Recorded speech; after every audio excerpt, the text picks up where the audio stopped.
Lorsqu'un bébé nommé Zahara a été adopté par la superstar hollywoodienne Angelina Jolie, elle n'avait aucune idée à quel point sa vie allait changer. Aujourd'hui, nous allons regarder ce à quoi elle ressemble maintenant. Située dans la corne de l'Afrique, l'Éthiopie est l'un des pays les plus pauvres du monde.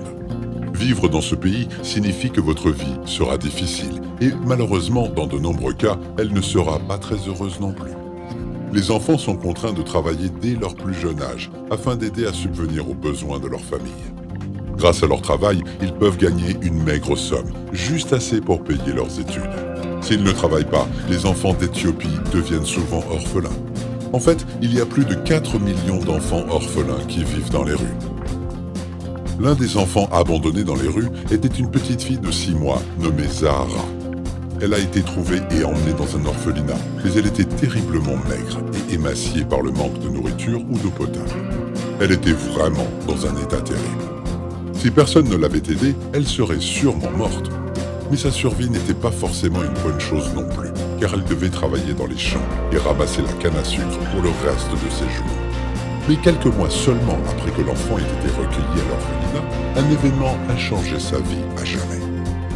La superstar hollywoodienne Angelina Jolie et son mari de l'époque, Brad Pitt, ont décidé d'adopter la petite Zahara. À l'époque, Angelina Jolie n'avait pas d'enfant biologique, mais elle avait déjà adopté un garçon de 3 ans, Maddox, dans un orphelinat au Cambodge. L'actrice participe activement à la collecte de fonds pour diverses organisations caritatives et bonnes causes et s'est rendue dans différents pays pour aider les enfants. Lorsqu'elle s'est rendue en Éthiopie et a posé les yeux sur Zahara pour la première fois, l'enfant a fasciné la star. Il a été rapporté que sa mère était morte quelques jours seulement après l'avoir mise au monde et que son père était inconnu, peut-être même l'avait-il abandonné dans la rue. La seule vraie famille que Zahara avait était une grand-mère qui vivait dans le village brûlé d'Awassa. Elle et ses 3 filles vivaient dans une cabane d'1 pièce, sans eau ni électricité. La grand-mère était trop fragile et n'avait pas les moyens de s'occuper de Zahara. C'est en partie pour cette raison que le bébé a fini à l'orphelinat. Mais elle a demandé à l'orphelinat de transmettre un message à Angelina Jolie. Le message était simple. Tout ce que je demande, c'est qu'un jour, Madame Angelina puisse m'envoyer une photo de ma petite fille pour que je puisse me souvenir d'elle et de ses magnifiques grands yeux bruns. Ils sont exactement comme les yeux de ma fille. Immédiatement après son adoption, Zahara s'est rendue aux États-Unis avec Angelina Jolie et Brad Pitt. Elle avait sa propre chambre dans un luxueux manoir d'Hollywood et n'a manqué de rien au fil des ans alors qu'elle grandissait. Zahara menait une vie vraiment heureuse et épanouie. Mais ce n'était pas un bonheur basé sur l'argent et la célébrité qu'elle avait maintenant. C'était un bonheur basé sur la famille, l'amour et l'acceptation. Elle faisait partie de quelque chose de spécial. Très vite, Brad Pitt est devenu le véritable père adoptif de Zahara et elle a reçu le double nom de famille, Jolie Pitt. Sa mère et son père l'ont vraiment aimée et l'ont acceptée comme faisant partie de leur famille, comme si elle était la leur. Mais malgré ce que beaucoup de gens peuvent penser, la vie n'était pas parfaite pour Zahara. Parce qu'elle était la fille de 2 des personnes les plus célèbres et les plus en vue de tout Hollywood, il y avait constamment des paparazzis qui la suivaient et la prenaient en photo, essayant de dénicher un nouveau type de nouvelles pour la presse à scandale. Et lorsque les journalistes ne trouvaient pas d'histoire, ils l'inventaient, tout simplement. L'une de ces histoires inventées était qu'Angelina Jolie et Brad Pitt voulaient renvoyer Zahara en Éthiopie et qu'ils profitaient de la jeune fille en raison de l'extrême pauvreté de son pays et de sa famille. Cela ne pouvait pas être plus éloigné de la vérité, et cela n'avait pas d'importance pour la presse. Ils ne laissent jamais la vérité se mettre en travers d'une bonne histoire. Ce genre d'histoire est blessant non seulement pour Zahara, mais aussi pour Angelina et Brad. Mais les journalistes ont tout de même découvert un fait intéressant. La vraie mère de Zahara était en vie. Elle a raconté son histoire, disant qu'elle était tombée enceinte contre son gré lorsqu'un homme l'a forcée. Lorsqu'elle l'a attaquée, elle était impuissante à résister. Lorsqu'elle a accouché, elle a abandonné Zahara, car avoir un enfant de cette manière était considéré comme un tabou en Éthiopie. Elle n'avait pas le choix si elle ne voulait pas être évincée ou rejetée par ses amis et sa famille. La femme serait considérée comme une honte et le criminel qui l'a forcée s'en serait tiré à bon compte. La meilleure solution pour elle était donc de se débarrasser de Zahara et de garder le silence sur cette affaire. Parlant de sa fille, la mère de Zahara a déclaré « Je n'ai jamais contesté l'adoption de mon bébé par Angelina Jolie. Je pense que ma fille est un être humain très chanceux d'être adoptée par une dame mondialement connue.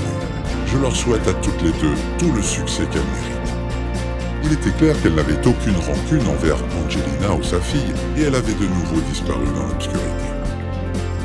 Au fil des ans, Angelina Jolie a adopté un autre enfant et a donné naissance à 3 autres. Zahara était donc l'un des 6 enfants de la famille. 4 garçons et 2 filles. Ils s'entendaient tous à merveille, et leur cellule familiale était forte et aimante. Malgré leurs différences physiques, tous les enfants s'entendaient comme s'ils étaient des frères et sœurs biologiques.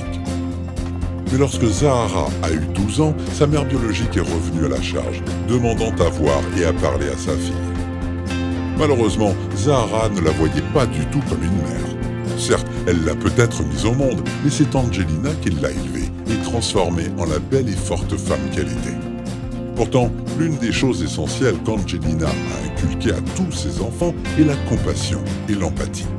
Être capable de se mettre à la place des autres et de ressentir ce qu'ils ressentent. C'est pourquoi Zahara a finalement cédé et a accepté de se rendre en Éthiopie. Mais ce n'était pas pour rencontrer sa mère biologique. Angelina a essayé de rester en retrait et en dehors de la situation autant que possible, mais elle s'est montrée ferme lorsqu'il s'est agi de la mère biologique de Zahara, qui voulait s'immiscer dans la vie de ses filles. Ni Angelina ni Zahara ne pouvaient être sûrs de ses intentions, et ni l'une ni l'autre ne savaient si elle voulait faire amende honorable ou si elle voulait profiter de la célébrité et de la fortune de sa fille biologique. Au cours du voyage, Zahara a eu l'occasion de rencontrer la toute première femme présidente de l'Éthiopie et de discuter de la culture et de l'histoire du pays, ainsi que de certains écueils. Zahara était dans une position unique qui lui permettait d'apporter un réel changement dans le pays, tout cela grâce à son adoption par les stars d'Hollywood. Mais aujourd'hui, Zahara est l'une des personnes les plus banales d'Hollywood. Et ce n'est pas une mauvaise chose. Elle n'a pas été au centre d'un scandale, elle n'a pas eu d'ennui, elle n'a pas été arrêtée par la police et elle n'a pas attiré d'attention négative sur elle. Elle a vraiment gardé les choses aussi discrètes que possible. Elle continue cependant à s'occuper en créant et en gérant sa propre ligne de bijoux, ainsi qu'en jouant la comédie dans plusieurs films à gros budget. En plus de tout cela, Zahara est devenue une femme belle et élégante qui trouve le temps d'aider sa mère dans son travail social et de sensibilisation, en aidant les organisations caritatives et les fondations de toutes les manières possibles. Mais son travail ne s'arrête pas là, puisque Zahara étudie également au prestigieux Spelman College d'Atlanta. Il n'est pas étonnant qu'Angelina soit si fière de sa magnifique fille adoptive. N'importe quelle mère le serait. Bien sûr, les gens critiquent encore Angelina Jolie pour avoir adopté un enfant éthiopien, mais il suffit de voir à quel point la vie de Zahara a été améliorée pour comprendre que c'est la meilleure chose qui aurait pu lui arriver. Alors, maintenant, c'est à vous de jouer. Qu'avez-vous pensé de cette histoire incroyablement émouvante? Auriez-vous eu la gentillesse d'adopter Zahara si vous en aviez été capable? Et qu'auriez-vous ressenti si vous aviez été à la place de Zahara, passant d'une vie d'extrême pauvreté à une vie de luxe? Comme toujours, nous aimons avoir vos avis, alors n'hésitez pas à les laisser dans les commentaires. A bientôt pour une toute nouvelle vidéo sur la chaîne, et d'ici là, portez-vous bien.